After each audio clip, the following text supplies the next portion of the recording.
Hello trainees, ಇವತ್ತು ನಾವು course construction ಮತ್ತು ಸಿಲೆಬಸ್ ಅನಾಲಿಸಿಸ್ ಬಗ್ಗೆ ಕಲಿಯೋಣ. ಈ ವಿಡಿಯೋನ ಆಬ್ಜೆಕ್ಟಿವ್ಸ್. ಈ ವಿಡಿಯೋ ನಂತರ ನೀವು ಏನು ಕಲಿತೀರಾ ಅಂತ ನೋಡೋಣ. ಕಾಂಟೆಂಟ್ನ must know, should know, could know ನಾಲೆಡ್ಜ್ನ ಹೇಳೋದು. ಕರಿಕ್ಯುಲಮ್, ಸಿಲೆಬಸ್, ಲೆಸನ್ನ ಸಂಬಂಧ ಹೇಳೋದು. ಸಿಲೆಬಸ್ ಅನಾಲಿಸಿಸ್ನ ಪ್ರಾಮುಖ್ಯತೆ ಹೇಳೋದು. ಬನ್ನಿ ಆರಂಭಿಸೋಣ. ಯಾವ್ದು ತಿಳ್ಕೊಳ್ಳೋದು ತುಂಬಾ ಮುಖ್ಯ. ಎಸೆನ್ಷಿಯಲ್ ಇನ್ಫಾರ್ಮೇಶನ್ ತಿಳ್ಕೊಳ್ಳೋಕೆ ಇದು ತುಂಬಾನೇ ಮುಖ್ಯ. ಇದಿಲ್ಲದೆ ಒಂದು ವಿಷಯ ಶುರು ಮಾಡೋದು ತುಂಬಾನೇ ಕಷ್ಟ. ನೀವ್ ಏನ್ ತಿಳ್ಕೋಬೇಕು? ಇದನ್ನೇ ಮುಖ್ಯವಾಗಿ ನೀವಿಲ್ಲಿ ತಿಳ್ಕೋಬೇಕು. ಇದೇ ಟ್ರೈನೀಸ್ಗೆ ಅವ್ರ ಕೆಲ್ಸನ ಚೆನ್ನಾಗಿ ಮಾಡೋಕೆ ಸಹಾಯ ಮಾಡತ್ತೆ. ಯಾವ್ದು ತಿಳ್ಕೊಳಕ್ಕೆ ಆಗತ್ತೆ. ಇದು ಯಾಕೆ ಮುಖ್ಯವಾಗಿ ಇದೆ ಅಂದ್ರೆ ಆಗ್ಲೇ ಟ್ರೈನೀಸ್ ಎಲ್ಲವನ್ನೂ ಅಪ್ಡೇಟ್ ಮಾಡಕ್ಕಾಗತ್ತೆ. ಇದರಿಂದ ಎಫಿಷಿಯನ್ಸಿ ಮತ್ತು ಪ್ರೊಡಕ್ಟಿವಿಟಿ ಇಂಪ್ರೂವ್ ಆಗತ್ತೆ. Section 1, syllabus. ಸಿಲೆಬಸ್ ಅಂದ್ರೆ ಒಂದು ಕೋರ್ಸ್ ಶುರು ಮಾಡೋಕೆ ಮುಂಚೆ ಒಂದು ಲಿಸ್ಟ್ ಆಫ್ ಟಾಪಿಕ್ಸ್ ಆಗಿ ಇರತ್ತೆ. ಇಂಡಸ್ಟ್ರಿಯಲ್ಲಿ ಇರುವಂತ ಎಕ್ಸ್ಪರ್ಟ್ಸ್ ಇಂದ ಸಿಲೆಬಸ್ನ ಕೊಲಾಬರೇಷನ್, ಅದನ್ನೇ ಸಿಲೆಬಸ್ ಅಂತಾರೆ. ಅದನ್ನು ರೆಡಿ ಮಾಡ್ಬೇಕು. ಈ ಸಿಲೆಬಸ್ ಒಂದು ಪರ್ಟಿಕ್ಯುಲರ್ ಸಬ್ಜೆಕ್ಟ್ಗಾಗಿ ಮುಖ್ಯವಾದ ನಾಲೆಡ್ಜ್, ಆಮೇಲೆ ಅದು ಸರಿಯಾಗಿ ಮುಗಿಸೋಕೆ ಸಹಾಯವಾಗತ್ತೆ. ಈ ಕೋರ್ಸ್ ನೋಡಿದ್ರೆ 3 ವಿಧದಲ್ಲಿ ಡಿವೈಡ್ ಆಗಿದೆ. Section 2, parts of syllabus. ಮೊದಲನೇ ಭಾಗ, ಟ್ರೈನೀಸ್ಗೆ ಫಂಡಮೆಂಟಲ್ ಟ್ರೈನಿಂಗ್ ಕೋರ್ಸ್ ಬಗ್ಗೆ ಗೊತ್ತಾಗ್ಬೇಕು. ಅಂದ್ರೆ ಕಮ್ಮಿ ಸಮಯದಲ್ಲಿ ಅಟ್ಲೀಸ್ಟ್ ಬೇಸಿಕ್ ಥಿಂಗ್ಸ್ ಅನ್ನ ಕಲ್ಕೋಬೇಕು. ನೆಕ್ಸ್ಟ್ ಬರೋದು ಅಡಿಕ್ವೇಟ್ ಡಿಗ್ರಿ ಆಫ್ ಸ್ಕಿಲ್ಸ್ ಅಂತ ಅಂತಾರೆ. ಟ್ರೈನೀಸ್ ಮುಖ್ಯವಾಗಿ ಸ್ಕಿಲ್ ಮತ್ತು ಟ್ಯಾಲೆಂಟ್ ಮೇಲೆ ಗಮನ ತೋರಿಸ್ಬೇಕು.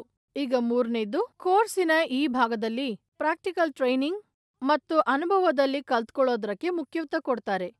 ಟ್ರೈನೀಸ್ಗೆ ಪ್ರಾಕ್ಟಿಕಲ್ ಟ್ರೈನಿಂಗ್ ಅನ್ನು ಕೊಡ್ತಾರೆ. ಆದಷ್ಟು ಜಾಸ್ತಿಯಾಗಿ ಇದನ್ನ ಅವರು ಮಾಡ್ಲೇಬೇಕು. ಅಲ್ಲಿ ಇನ್ಸ್ಟ್ರಕ್ಟರ್ ಅವರ ಬದಿಯಲ್ಲೇ ಇದ್ದು ಸೂಪರ್ವೈಸ್ ಮಾಡ್ತಾನೆ ಇರ್ತಾರೆ.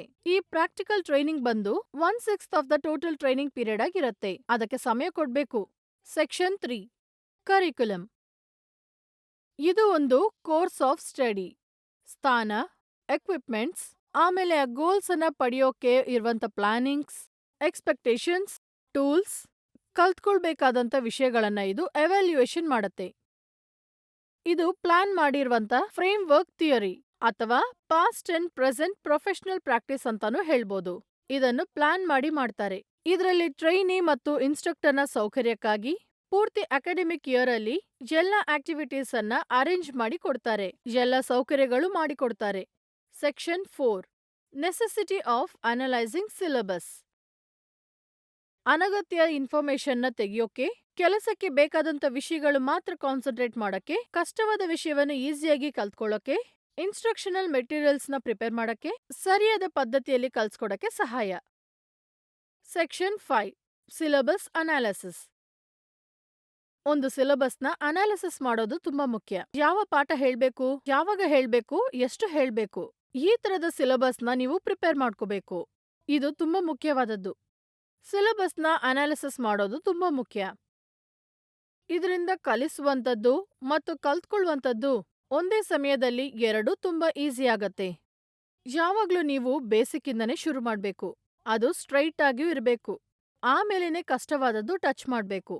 ಚಿಕ್ಕದಿಂದಲೇ ದೊಡ್ಡದ್ದು ಕ್ರಿಯೇಟ್ ಆಗತ್ತೆ. ಆದ್ರಿಂದನೇ ಟ್ರೈನಿಂಗ್ ಕೊಡೋದು, ಆಮೇಲೆ ಅವರನ್ನು ದೊಡ್ಡನ್ನ ಮಾಡೋದು, ಪಾರ್ಟ್ ಬೈ ಪಾರ್ಟ್ ಅವರಿಗೆ ಅರ್ಥ ಆಗೋ ತರ ಮಾಡೋದು ಒಳ್ಳೇದು. ಕಲಿಸ್ಕೊಡುವಂತ ಮೆಥಡ್ ಈಸಿಯಾಗಿ ನೀವು ಶುರು ಮಾಡಿ, ಚಾಲೆಂಜ್ ಕೊಡುವ ತರ ನೀವು ಕಲ್ಸೋದು ತುಂಬಾನೇ ಮುಖ್ಯ. ಸಾಧಾರಣವಾಗಿ ಆರಂಭ ಮಾಡಿ, ಚಾಲೆಂಜಿಂಗ್ ತರ ಅದು ಇರ್ಬೇಕು. ಈ ಲಾಜಿಕಲ್ ಅಪ್ರೋಚೇ ಕಲಿಸ್ಕೊಡೋಕೆ ಸರಿಯಾದ ಪದ್ಧತಿ. Breaking down trade skills to establish a logical instructional sequence is referred to as analysis. Section 6, method of syllabus analysis. ಒಂದು ಸಿಲೆಬಸ್ನ ನೀವು ಸುಮಾರು ತರದಲ್ಲಿ ಅನಾಲಿಸಿಸ್ ಮಾಡ್ಬೋದು. ಇದು ಈಗ ಅರ್ಥ ಮಾಡ್ಕೊಳ್ಳುವಂತ ಪದ್ಧತಿ ಹೇಗೆ ಅದು ತಿಳ್ಕೊಬೇಕಂದ್ರೆ ಟ್ರೈನಿಂಗ್ನ ಪರ್ಪಸ್ ಏನು ಅದನ್ನ ನೀವು ಮೊದಲು ತಿಳ್ಕೋಬೇಕು. A, job analysis method. ನಾವ್ ಯಾವಾಗಾದ್ರೂ ಒಂದು ಮುಖ್ಯವಾದ ಕೆಲಸವನ್ನು ಯಾರಿಗಾದ್ರೂ ಚೆನ್ನಾಗಿ ಕಲಿಸ್ಬೇಕಂತ ಆಸೆ ಪಟ್ರೆ, ನಾವಿಲ್ಲಿ ಸ್ಮಾಲರ್ ಸ್ಕಿಲ್ ಆಕ್ಷನ್ ನ ಧಾರಾಳವಾಗಿ ಯೂಸ್ ಮಾಡ್ಕೋಬಹುದು. ಅಂದ್ರೆ ಸಬ್ಜೆಕ್ಟ್ ನ ಚಿಕ್ಕ ಚಿಕ್ಕದಾಗಿ ಕಲಿಸ್ಕೊಡೋದು ಅಥವಾ ಸಬ್ಜೆಕ್ಟ್ ನ ಡಿವೈಡ್ ಮಾಡಿ ತೋರ್ಸೋದು. ಅದು ಈಸಿಯಾಗಿ ಶುರು ಮಾಡಿ ಕಷ್ಟವಾದ ಲೆವೆಲ್ಗೆ ತಗೊಂಡೋಗೋದು. ಆ ಸಬ್ಜೆಕ್ಟ್ ನ ವಿಶೇಷವಾಗಿ ತಿಳ್ಸ್ಕೊಳಕ್ಕೆ ವರ್ಕ್ ಜಾಬ್ ನಿಮಗೆ ತುಂಬಾ ಉಪಯೋಗವಾಗಿ ಕಾಣಿಸುತ್ತೆ. ಇಲ್ಲಿ ಜಾಬ್ ಆಪರ್ಚುನಿಟಿ ಅಂದ್ರೆ ಕೆಲಸವನ್ನು ಪೂರ್ತಿಯಾಗಿ ಮುಗಿಸೋದು. ಅಂದ್ರೆ ನಿಮಗೆ ಕೊಟ್ಟ ಕೆಲಸ ಮುಗಿಸ್ಬೇಕು ಅಥವಾ ನೀವು ಮಾಡಿದ ಕೆಲಸಕ್ಕೆ ಸಂಬಳ ಸಿಗ್ಬೇಕು. ಅಥವಾ ಪೇರೋಲ್ ಜಾಬ್ ಕೂಡ ಸಿಗತ್ತೆ. B skill analysis method. ಈ ಮೆಥಡ್ ಏನು ಅಂತ ನೋಡಿದ್ರೆ, ಒಂದು ಒಳ್ಳೆ ಕೆಲಸಕ್ಕೆ ಬೇಕಾದಂತ ಸ್ಕಿಲ್ ಅದನ್ನು ರೆಡಿ ಮಾಡ್ಬೇಕು. ಯಾವಾಗ ಉಪಯೋಗಕ್ಕೆ ತಗೊಂಡ್ ಬರ್ತೀರೋ ಅದು ಈಸಿಯಾಗಿ ಶುರು ಮಾಡಿ ಅವರಿಗೆ ಅರ್ಥ ಮಾಡಿಸ್ಬೇಕು. ಆಮೇಲೆ ಒಳ್ಳೆಯ ಆಕ್ಟಿವಿಟೀಸ್ ನ ಚೂಸ್ ಮಾಡ್ಕೊಳ್ಳಿ. ಅದು ಟ್ರೈನೀಸ್ಗೆ ಚೆನ್ನಾಗಿ ಅರ್ಥ ಮಾಡ್ಸೋ ತರ ಮಾಡಕ್ಕೆ ಸಹಾಯವಾಗತ್ತೆ. ನೆನಪಿರ್ಲಿ, ಇದು ಬರೇ ಜಾಬ್ಗಾಗಿ ಮಾತ್ರ ಅಲ್ಲ. ಕಲ್ತ್ಕೊಳ್ವೋನು ಯಾವ ತರ ಕಲಿತಾ ಇದ್ದಾನೆ, ಆಮೇಲೆ ಅವನ ಮೆಥಡ್ ನ ಹೇಗೆ ಇಂಪ್ರೂವ್ ಮಾಡ್ತಾ ಇದ್ದಾನೆ, ಇದನ್ನು ಕೂಡ ಗಮನಿಸಬೇಕು. ಕಲಿಯುವವನಿಗೆ ಯಾವ ತರ ಇಂಪ್ಯಾಕ್ಟ್ ಆಗ್ತಾ ಇದೆ ತಿಳ್ಕೊಳ್ಳೋದು ಕೂಡ ತುಂಬಾ ಮುಖ್ಯ. ಕಲ್ತ್ಕೊಂಡವನು ಹೇಗೆ ಕೆಲಸ ಮಾಡ್ತಾ ಇದ್ದಾನೆ ಅನ್ನೋದು ನೋಡ್ಬೇಕು. Steps for analysing the given syllabus. Syllabus ಚೆನ್ನಾಗಿ ಓದ್ಬೇಕು, ಅದನ್ನು ಅರ್ಥ ಮಾಡ್ಕೋಬೇಕು. ಅದು ನಿಮಗೆ ಸರಿಯಾಗಿ ಅರ್ಥ ಆಗ್ಬೇಕು ಅಂದ್ರೆ ನಿಮ್ ಕೈಯಲ್ಲಿ ನೀವೇ ಒಂದು ಲಿಸ್ಟ್ ನ ರೆಡಿ ಮಾಡ್ಕೋಬೇಕು. ಪ್ರಾಕ್ಟಿಕಲ್ ಆಗಿ ನೀವು ಏನೆಲ್ಲ ಕಲಿತಾ ಹೋಗ್ತಿದ್ರೋ ಅದನ್ನೊಂದು ಲಿಸ್ಟ್ ತರ ಮಾಡ್ಕೊಂಡು ಪ್ರಿಪೇರ್ಡ್ ಆಗಿ ಇಟ್ಕೊಳ್ಳಿ. ಟಾಪಿಕ್ ನ ನೀವು ಸಿಂಪಲ್ ಇಂದ ಕಾಂಪ್ಲೆಕ್ಸ್ ಮಾಡ್ಕೋಬೇಕು. ಅದನ್ನು ಮಾಡ್ಯೂಲ್ಸ್ ಮತ್ತು ಯೂನಿಟ್ಸ್ ಆಗಿ ಡಿವೈಡ್ ಮಾಡ್ಕೋಬೇಕು. ಒಂದು ಸಿಲೆಬಸ್ ಮುಗಿಸೋಕೆ ನಿಮಗೆ ಎಷ್ಟು ಸಮಯ ಹಿಡಿತಾ ಇದೆ ಅಂತ ಕ್ಯಾಲ್ಕುಲೇಟ್ ಮಾಡ್ಕೋಬೇಕು. ಒಂದೊಂದು ಆಕ್ಟಿವಿಟೀಸ್ಗೆ ಎಷ್ಟು ಟೈಮ್ ಬೇಕಾಗತ್ತೋ ಅದನ್ನ ನೀವು ರೆಡಿ ಮಾಡ್ಕೋಬೇಕು. ಮಾಸ್ಟರ್ ಶೆಡ್ಯೂಲ್ ನ ರೆಡಿ ಮಾಡ್ಕೊಳ್ಳಿ. ಟೈಮ್ ಟೇಬಲ್, ಮಂತ್ಲಿ ಶೆಡ್ಯೂಲ್ ಮತ್ತು ವೀಕ್ಲಿ ಶೆಡ್ಯೂಲ್ ನ ರೆಡಿ ಮಾಡ್ಕೊಳ್ಳಿ. ಒಂದೊಂದು ಲೆಸನ್ಗೆ ಬೇಕಾದಂತ ಮೆಟೀರಿಯಲ್ಸ್ ನ ರೆಡಿ ಮಾಡ್ಕೊಳ್ಳಿ. Advantages of syllabus analysis. Syllabus ನ ನೀವು ಅನಾಲಿಸಿಸ್ ಮಾಡಿದ ನಂತರ ಸಿಲೆಬಸ್ ಸ್ವಲ್ಪ ಕನ್ಫ್ಯೂಸ್ ಆಗತ್ತೆ. ಏನ್ ಕಲ್ಸ್ಕೊಡ್ಬೇಕು ಅನ್ನೋದು ಅರ್ಥ ಆಗಲ್ಲ. ಆಗ ಅವ್ರು ಎಲ್ಲ ಇನ್ಫಾರ್ಮೇಶನ್ ರೆಡಿ ಮಾಡ್ಕೋಬೇಕು, ಚೆನ್ನಾಗಿ ಪ್ರಿಪೇರ್ ಮಾಡ್ಬೇಕು. ಟ್ರೈನಿಂಗ್ ಮೆಟೀರಿಯಲ್ಸ್ ನ ನೀವು ಮೊದಲೇ ಪ್ರಿಪೇರ್ ಮಾಡಿಟ್ಕೊಳ್ಳೋದು ಒಳ್ಳೇದು. ಟ್ರೈನಿಂಗ್ ಪ್ರೋಗ್ರಾಮ್ ನ ನೀವು ಕೊಟ್ಟ ಟೈಮ್ ಅಲ್ಲೇ ಮುಗಿಸೋಕೆ ಪ್ರಯತ್ನ ಮಾಡಬೇಕು. ಟೀಚಿಂಗ್ ಆಕ್ಟಿವಿಟೀಸ್ ಬಗ್ಗೆ ಟ್ರೈನರ್ಸ್ಗೆ ಗೊತ್ತಾಗಿರ್ಬೇಕು. ಅವರೊಳಗೆ ಕಾನ್ಫಿಡೆನ್ಸ್ ಕೂಡ ಬರ್ಬೇಕು. ಇದು ಅವರನ್ನು ಸೈಕಲಾಜಿಕಲ್ ಆಗಿ ಸ್ಟ್ರಾಂಗ್ ಮಾಡತ್ತೆ. ಚೆನ್ನಾಗಿ ಎಲ್ಲ ವಿಷಯಗಳನ್ನ ಅರ್ಥ ಮಾಡ್ಕೋತಾರೆ. ಆಗ್ಲೇ ಟೀಚಿಂಗ್ ಆಕ್ಟಿವಿಟಿ ಒಂದು ಸರಿಯಾದ ಡೈರೆಕ್ಷನ್ ಅಲ್ಲಿ ಹೋಗುತ್ತೆ. ಇದು ಕೋರ್ಸ್ ಬಗ್ಗೆ ತಿಳ್ಕೊಳಕ್ಕೂ ಅದರ ಉದ್ದೇಶಗಳನ್ನ ತಿಳ್ಕೊಳಕ್ಕೆ ಹೆಲ್ಪ್ಫುಲ್ ಆಗತ್ತೆ. Breakup syllabus. ಕೋರ್ಸ್ ಚೆನ್ನಾಗಿ ಅರ್ಥ ಮಾಡ್ಕೊಂಡ ನಂತರ ಟೈಮಿಗೆ ಸರಿಯಾಗುವ ತರ, ಅವರ ಟ್ಯಾಲೆಂಟ್ಗೆ ಮ್ಯಾಚ್ ಆಗುವ ತರ ಅವರು ಮಾಡ್ಯೂಲ್ಸ್ ನ ರೆಡಿ ಮಾಡ್ಕೋತಾರೆ. ಶೆಡ್ಯೂಲ್ ಆಫ್ ಇನ್ಸ್ಟ್ರಕ್ಷನ್ ಒಂದು ಒಳ್ಳೆಯ ಪ್ಲಾನ್. ಅದು ಟ್ರೇಡ್ ಬುಕ್ ಅಲ್ಲಿ ಕೊಟ್ಟಿರುವಂತ ಪ್ರಾಕ್ಟಿಕಲ್ ಎಕ್ಸರ್ಸೈಸಸ್ ಪ್ರಕಾರ ಡೈಲಿ ಆಕ್ಟಿವಿಟೀಸ್ ನ ನೋಟ್ ಮಾಡಿರತ್ತೆ. ಈ ಪ್ಲಾನ್ ಪ್ರಕಾರ 26 ವೀಕ್ಸ್ ವರೆಗೆ ಅದರಲ್ಲಿ ವಾರಕ್ಕೆ 5 ದಿನ ಮಾತ್ರನೇ ಕೆಲಸ ಮಾಡ್ತಾರೆ. ಟ್ರೈನರ್ಸ್ ಒಂದು ಪರ್ಟಿಕ್ಯುಲರ್ ವಿಷಯದಲ್ಲಿ ಕ್ಲವರ್ ಆಗಿದ್ದು ಅದಿನ್ನು ಚೆನ್ನಾಗಿ ಅರ್ಥ ಮಾಡ್ಕೊಳಕ್ಕೆ ಟ್ರೈನರ್ ಆ ಮುಖ್ಯವಾದ ವಿಷಯದಲ್ಲಿ ಅವರ ಟ್ಯಾಲೆಂಟ್ ಏನು ಅಂತ ತೋರಿಸ್ಬೇಕು. ಅವರವರ ಥಿಯರಿಟಿಕಲ್ ನಾಲೆಡ್ಜ್ ನ ಅಲ್ಲಿ ಯೂಸ್ ಮಾಡ್ಬೇಕು.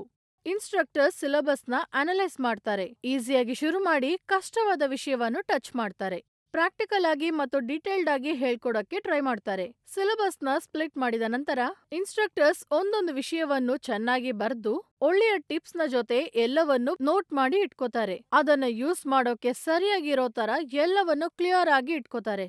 ಪಿಕ್ಚರ್ಸ್ ಮೂಲಕ ಕೊಡುವಂತ ಪ್ರೆಸೆಂಟೇಶನ್, ಇನ್ಸ್ಟ್ರಕ್ಟರ್ ಮೂಲಕ ಕೊಡುವಂತ ಒಂದೊಂದು ನೋಟ್ಸ್, ಇದು ಲೆಸನ್ ಪ್ಲಾನಿಗೆ ಜೊತೆನೆ ಉಪಯೋಗವಾಗತ್ತೆ. ಇದರ ಜೊತೆಗೆ ಟೀಚಿಂಗ್ ಏಡ್ಸ್ ಇದ್ರೆ ಇನ್ನೂ ಒಳ್ಳೇದು. ಒಂದ ಸೆಲೆಕ್ಟ್ ಮಾಡ್ಕೊಳ್ಳಿ ಅಥವಾ ಅಪ್ರೋಪ್ರಿಯೇಟ್ ಟೀಚಿಂಗ್ ಏಡ್ ನ ನಿಮ್ ಲೆಸನ್ ಅಲ್ಲಿ ಇಟ್ಕೊಳ್ಳಿ. ನಾವು ಏನೇನ್ ವಿಷಯಗಳೆಲ್ಲ ಕಲ್ತ್ಕೊಂಡೇವೆ ಅಂತ ಈಗೊಮ್ಮೆ ನೋಡೋಣ. ಕೋರ್ಸ್ ನ ಕನ್ಸ್ಟ್ರಕ್ಟ್ ಮಾಡೋದು ಮತ್ತು ಸಿಲೆಬಸ್ ನ ಅನಾಲಿಸಿಸ್ ಮಾಡಕ್ಕೆ ಟ್ರೈನಿಂಗ್ ಸೆಷನ್ ನಡೆಯುತ್ತೆ. ಸಿಲೆಬಸ್ ನ ಪಾರ್ಟ್ಸ್, ಕರಿಕ್ಯುಲಮ್ ಮತ್ತು ಸಿಲೆಬಸ್ ನ ಇಂಪಾರ್ಟೆನ್ಸ್ ಎಲ್ಲವನ್ನು ಅನಾಲಿಸಿಸ್ ಮಾಡುತ್ತೆ. ಈ ತರದ ಮೆಥಡ್ ಜಾಬ್ ಮತ್ತು ಸ್ಕಿಲ್ ಅನಾಲಿಸಿಸ್ಗೆ ನಿಮಗೆ ಚೆನ್ನಾಗಿ ಅರ್ಥ ಆಗೋ ತರ ಮಾಡಿ ಸಹಾಯವಾಗುತ್ತೆ. ಇದರ ಅಡ್ವಾಂಟೇಜಸ್ ನೋಡಿದ್ರೆ ಎಫೆಕ್ಟಿವ್ ಪ್ರಿಪರೇಷನ್, ಟೈಮ್ಲಿ ಕಂಪ್ಲೀಷನ್ ಮತ್ತು ಲರ್ನರ್ ಕಾನ್ಫಿಡೆನ್ಸ್ ಕೂಡ ಇರುತ್ತೆ. ನೀವು ಈ ವಿಡಿಯೋ ಬಗ್ಗೆ ಪೂರ್ತಿ ತಿಳಿದಿದ್ದೀರಾ ಅಂತ ನಾನು ನಂಬುತ್ತೇನೆ. ಪುನಃ ಭೇಟಿಯಾಗೋಣ ಇನ್ನೊಂದು ಎಕ್ಸೈಟಿಂಗ್ ಮತ್ತು ಇಂಟ್ರೆಸ್ಟಿಂಗ್ ವಿಡಿಯೋ ಜೊತೆ. ಅಲ್ಲಿ ತನಕ thank you and good bye.